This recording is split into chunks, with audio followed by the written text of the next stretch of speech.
আমাদের এই সদরঘাট জয়মা রক্ষাকালী কমিটির উদ্যোগে প্রতি বছরের মতো এই বছরে অনুষ্ঠিত হয়েছে।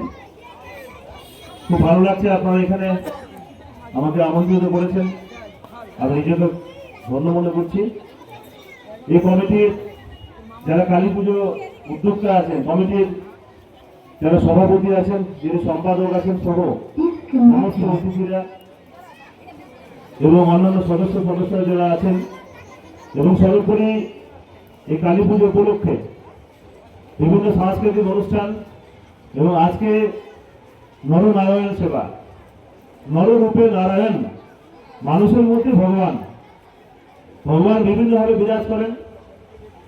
আমরা সনাতন ধর্মের মানুষ, হিন্দু ধর্মের মানুষ, আমরা ভগবানকে আমরা সব জায়গায় দেখতে পাই। যেখানে আমরা বিশ্বাস করি সেখানে ভগবান থাকেন।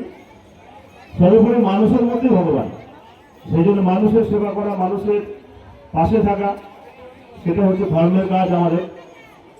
এই মহতী অনুষ্ঠানে সমস্ত অতিথিরা উপস্থিত আছেন, মঞ্চস্থ আছেন আমাদের অতিথিবৃন্দ এবং অন্যান্য ভক্তবৃন্দ যারা দাঁড়িয়ে আছেন সামনে। সর্বোপরি নারায়ণগঞ্জ যারা সমস্ত অতিথিরা সামনে বসে আছে প্রসাদ গ্রহণের জন্য, প্রত্যেকেই আমি আমার তরফ থেকে আন্তরিক অভিনন্দন, শুভেচ্ছা। মা কালী পুজো এই কমিটির উদ্যোগে অনুষ্ঠিত হয়েছে। মা রক্ষাকালী, শ্যামা কালী, মামা কালী, মা কালী অর্থাৎ শক্তি